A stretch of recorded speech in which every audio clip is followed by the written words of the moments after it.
નમસ્કાર વહાલા વિદ્યાર્થી મિત્રો, આજના આ વિડીયોમાં આપણે જોવાના છીએ ધોરણ 11 મનોવિજ્ઞાન વિષયની દ્વિતીય પરીક્ષા માટેની મોસ્ટ આઈએમપી બ્લુપ્રિન્ટ, જે કહી શકાય કે તમે તૈયારી કોના આધારિત કરી શકો એ બ્લુપ્રિન્ટ સંપૂર્ણ જોવાના છીએ અને ખાસ નમૂનાનું પ્રશ્નપત્રનું પરિરૂપ આવે તે પણ આજના આ વિડીયોમાં જોવાના છીએ. તો ખાસ વિદ્યાર્થી મિત્રો આ વિડીયોને અંત સુધી જરૂરથી જુઓ. તો ચાલો વિદ્યાર્થી મિત્રો આ વિડીયોની શરૂઆત કરીએ.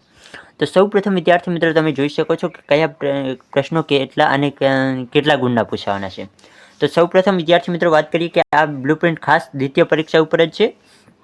એટલે જો તમે દ્વિતીય પરીક્ષાની તૈયારી કરતા હોય તો જ તમારા માટે આ બ્લુપ્રિન્ટ લાગુ થશે.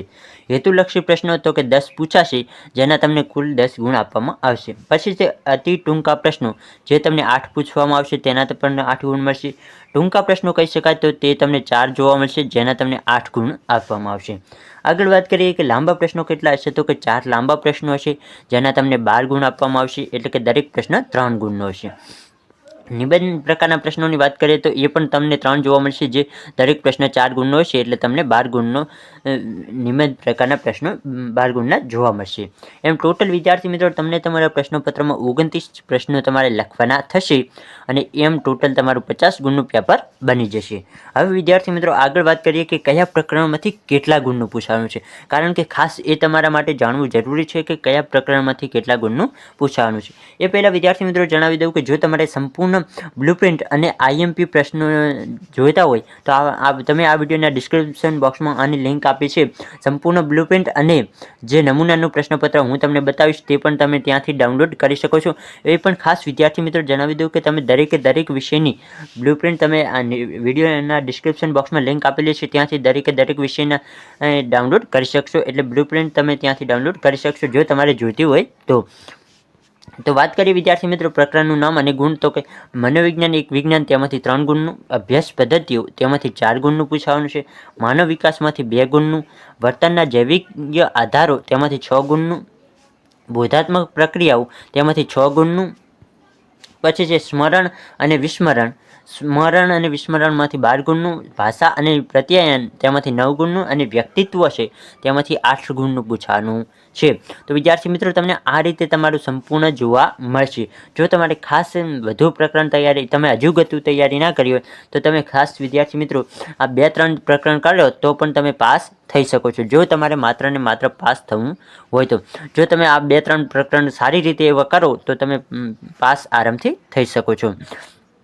કારણ કે વિદ્યાર્થી મિત્રો તમે 17-18 ગુણે પાસ થાવ છો તો આ માત્ર 6ઠું અને 7મું પ્રકરણ પાકું કરો એ પણ સારી રીતે, તો તમે સરળતાથી દ્વિતીય પરીક્ષામાં પાસ થઈ જશો. હવે જોઈએ વિદ્યાર્થી મિત્રો નમૂનાનું પ્રશ્નપત્ર, તો તમને અહીં જોવા મળી જશે કે નીચેના પ્રત્યેક પ્રશ્નમાં આપેલા વિકલ્પોમાંથી યોગ્ય વિકલ્પ પસંદ કરી જવાબ લખો, જે તમને 10 ગુણનું આ જોવા મળી જશે. દરેક પ્રશ્નોમાં તમને 1-1 ગુણનો પૂછવામાં આવે છે. તો અહીં વિદ્યાર્થી મિત્રો પ્રશ્ન 1 છે એ રીતે 10 પ્રશ્નો જોવા મળી જશે.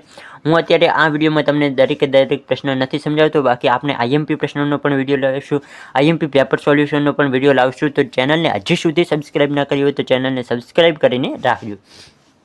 વિભાગ બી, તો તેમાં પણ તમને 8 ગુણનું જોવા મળી જશે. અને ખાસ વિદ્યાર્થી મિત્રો જણાવી દઉં કે જો તમારી પાસે નવનીત હોય તો આ નવનીતનું જ પેપર છે. નવનીતના પેપરની તમારે તૈયારી કરવી હોય તો અહીં દરેક પ્રશ્નના જવાબ આપ્યા છે. તો તમે કહેશો જવાબ ક્યાં, તો કે આ 12મો પ્રશ્ન હશે તો તેનો જવાબ 32મા પેજ, તમારે નવનીત હશે તો તેના 32મા પેજ ઉપર તમને મળી જશે. એ જ રીતે દરેક પ્રશ્નના પેજ નંબર લખેલ છે, જવાબ અહીંયા તમને મળશે. પછી છે વિદ્યાર્થી મિત્રો વિભાગ સી, તો વિભાગ સી પણ તમને 8 ગુણનો, જેમાં તમને દરેક પ્રશ્ન 2 ગુણના પૂછવામાં આવશે. એટલે કે તમારે 4 પ્રશ્ન લખવાના હશે, 4 દૂના 8 ગુણ થઈ જાય. પછી વિદ્યાર્થી મિત્રો તમને જોવા મળશે વિભાગ ડી. વિભાગ ડીમાં તમને થોડાક મોટા પ્રશ્નો, જેમાં તમારા મુદ્દાસર જવાબ લખવાના રહેશે. તેમાં તમને દરેક પ્રશ્નના 3 ગુણ આપવામાં આવશે. તો તમારે 12 ગુણનો વિભાગ ડી હોય તો કેટલા પ્રશ્નો લખવાના, તો કે 4 પ્રશ્નો લખવાના. એટલે તમારો વિભાગ ડી કમ્પ્લીટ થઈ જાય. પછી છે વિદ્યાર્થી મિત્રો વિભાગ ઈ, તો વિભાગ ઈમાં તમે ટોટલ 4 ગુણનો 1 પ્રશ્ન હશે. તો તમારે ટોટલ 3 પ્રશ્નો લખો એટલે 12 ગુણ એમાંથી પણ મળી જાય. તો આ રીતે વિદ્યાર્થી મિત્રો તમારું સંપૂર્ણ પેપર હશે. આ એક આઈએમપી પ્રશ્નો છે, જો તમારે વાંચવા હોય તો વાંચી શકો છો, તૈયારી કરવી હોય તો તમે તૈયારી આમાંથી કરી શકો છો.